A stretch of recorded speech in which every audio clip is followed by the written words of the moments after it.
Gente, na próxima quarta-feira, o governo de São Paulo, vai anunciar como será a reabertura gradual da atividade econômica. Perguntas: já é hora de acabar com o isolamento horizontal no estado mais populoso do país? Caio, suas primeiras considerações? Bom, pois é, a flexibilização da quarentena aqui em São Paulo, a partir de 10 de maio, apesar de ser uma medida tardia bem-vinda, ela comprova a minha tese da semana passada. A tomada de decisão na pandemia ela é muito mais política do que científica, né? A não ser que o governador de São Paulo seja tão influente, mas tão influente, que ele tenha convencido o vírus a contaminar a população conforme o planejamento do seu gabinete, como apontou aqui o doutor Augusto, respeitando o lotado calendário de entrevistas e coletivas de imprensa do governador.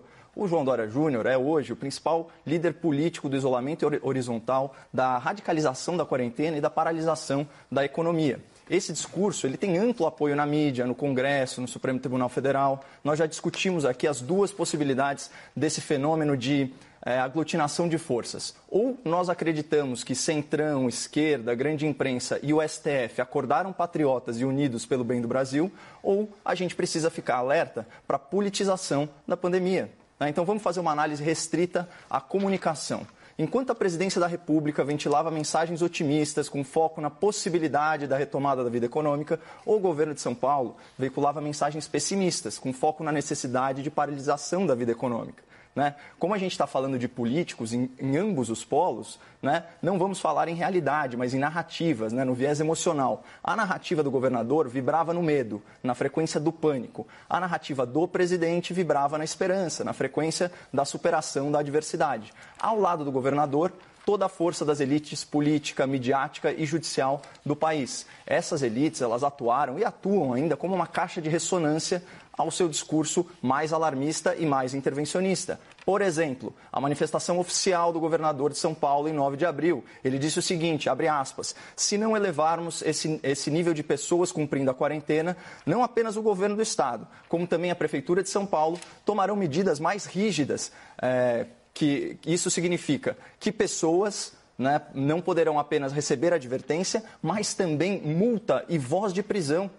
Onde estava o STF, a imprensa, a esquerda e o Congresso Nacional para repudiar essa ameaça expressa aos direitos fundamentais? Outro exemplo, sexta-feira agora, o governador anunciou, prorrogamos a quarentena no estado de São Paulo até o dia 10 de maio. A medida é fundamental para salvar vidas. Mesmíssima coisa. Silêncio absoluto quanto ao fato de ser impossível antecipar o desenvolvimento da pandemia em mais de 3 semanas. Isso não é ciência, pessoal. Isso é um chute grosseiro. É uma decisão arbitrária que nivela um estado de 645 municípios e 46 milhões de habitantes como se todas as pessoas de todas as cidades fossem afetadas da mesma forma. Mas agora o governador tem um outro problema. Ele começou a perceber que a opinião pública, ao contrário do que retratou o Datafolha, está virando.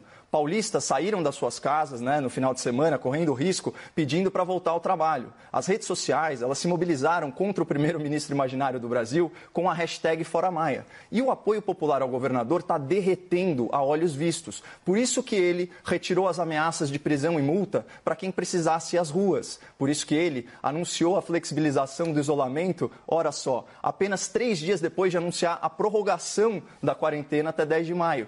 E se vocês querem saber, eu vou dar um palpite aqui. Eu acho que em breve o governador vai antecipar essa flexibilização ou persuadir os prefeitos a fazerem esse trabalho sujo por ele. Porque a opinião popular influencia mais a política do que a ciência. Por sorte, dessa vez, a população insatisfeita tem sim embasamento científico, porque a paralisação da economia no atual modelo é insustentável e pode causar muito mais mortes que o vírus pelo empobrecimento do país e das famílias brasileiras. Então, fica aqui os meus parabéns ao cidadão que está se mobilizando pelas redes sociais. Está surtindo efeito.